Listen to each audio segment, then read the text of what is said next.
Nah, setelah kalian beli daging, jangan dicuci ya. Langsung aja kita rebus pakai air yang mendidih minimal 30 menit.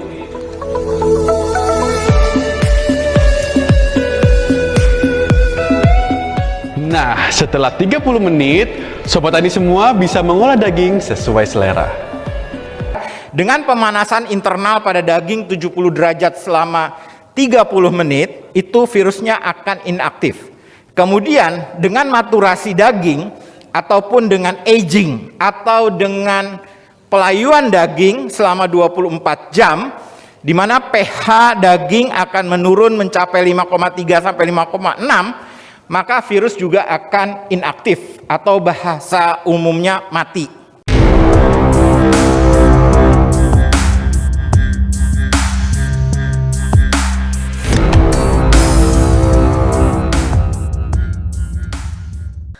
Assalamualaikum warahmatullahi wabarakatuh. Jumpa kembali dengan channel pertanian Bang Yarta PPL. Apa kabar Sobat Tani semua? Semoga selalu dalam keadaan sehat dan berbahagia.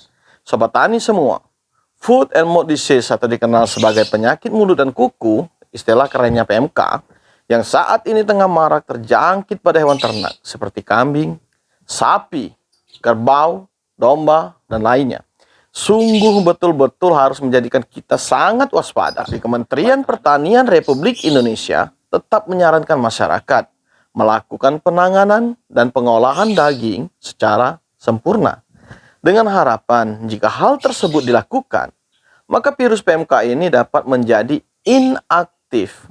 Karena itulah, Sobat Tani semua, ada beberapa tindakan yang harus kita lakukan pada daging yang akan kita konsumsi. Seperti yang disampaikan oleh Denny W. Lukman, Divisi Kesehatan Masyarakat Veteriner dan Epidemiologi, Departemen Ilmu Penyakit Hewan dan Kesehatan Masyarakat Veteriner, pada acara seminar keamanan pangan Badan Pangan Nasional di Bogor, yang dilaksanakan pada 7 Juni 2022. Tetapi sebelumnya, terima kasih untuk sobat semua yang sudah mengunjungi channel ini. Semoga bermanfaat, rezekinya berlimpah ruah, dan yang pasti sukses selalu untuk Anda.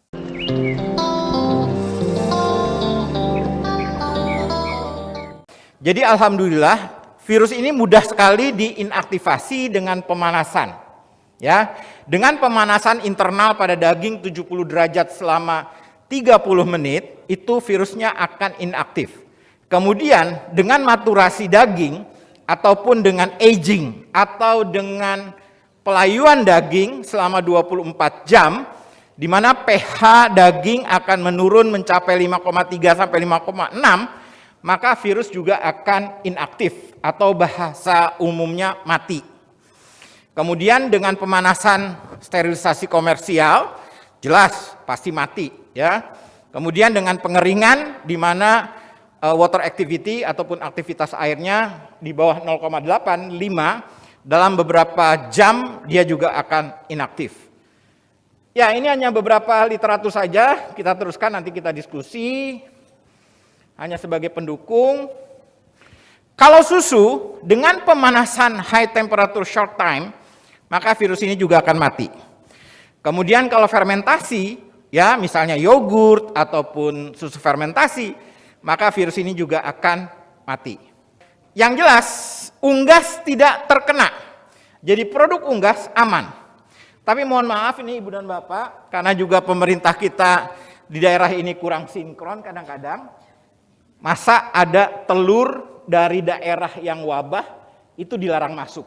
Katanya takut membawa PMK. Jadi saya bingung. Ya, saya bilang kecuali kalau ayamnya selingkuh sama sapi. Mungkin terbawa. Tapi kadang-kadang di daerah begitu kan, jadi kayak kacamata kuda, pokoknya nggak boleh.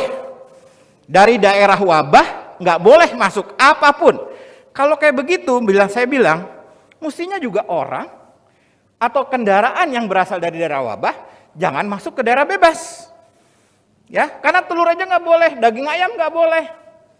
Ya, ini yang menjadi pembahasan. Tapi alhamdulillah sekarang berkurang. Di awal-awal itu benar-benar pemerintah daerah kayak pakai kacamata kuda.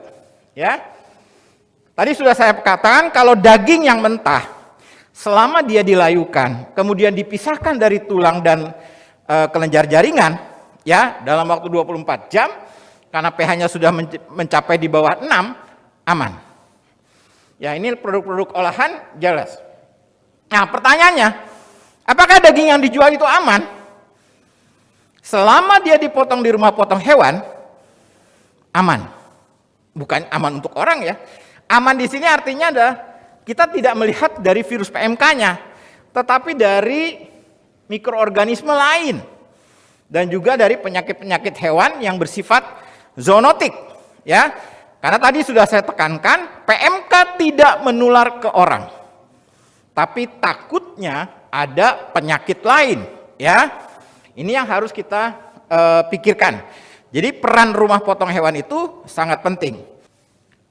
Saya rasa ini ada video yang dibuat oleh Direktorat Kesmafet.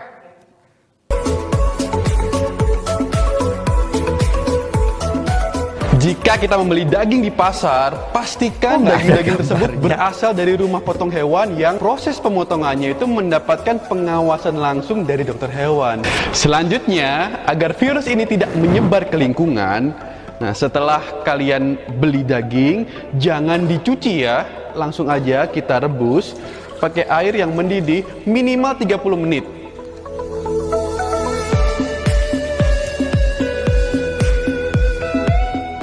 Nah, setelah 30 menit, Sobat Tani semua bisa mengolah daging sesuai selera.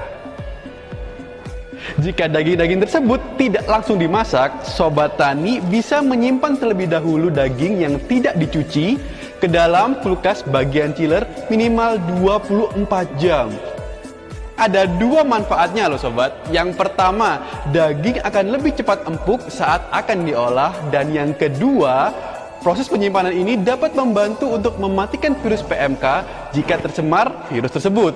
Setelah lewat dari 24 jam, baru Sobat Tani semua bisa memindahkannya ke freezer untuk disimpan dalam jangka waktu yang lebih lama. Nah, kalau seumpama masih ada jeroan yang masih mentah, sama seperti daging, jadi rebus terlebih dahulu jeroan selama minimal 30 menit sebelum diolah lebih lanjut.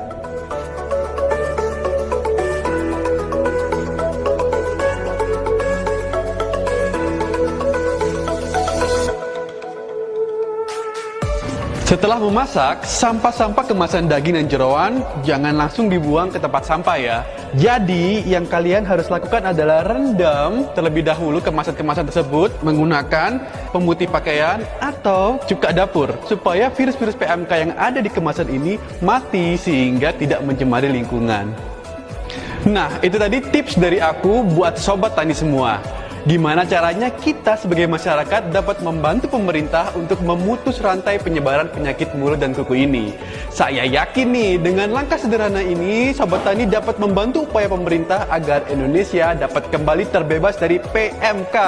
Yuk Sobat, stop penyebaran PMK dan jangan khawatir karena PMK aman ke manusia. Yuk Sobat Tani semua, bantu sebarkan informasi bermanfaat ini ya. Informasi lebih lanjut tentang PMK dapat menghubungi hotline PMK dan media sosial Direktorat Jenderal Peternakan dan Kesehatan Hewan di bawah ini ya. Demikianlah Sobat Tani semua. Pada dasarnya kita berharap semoga penyakit mulut dan kuku ini segera dapat diatasi, khususnya di bumi kita Indonesia. Semoga konten ini bermanfaat dan berguna bagi kita. Tak ada gading yang tak retak, tak ada kalimat terucap yang tak memiliki salah. Mohon maaf atas segala kekurangan. Berjumpa kembali pada konten berikutnya. Wassalam. Salam Tani.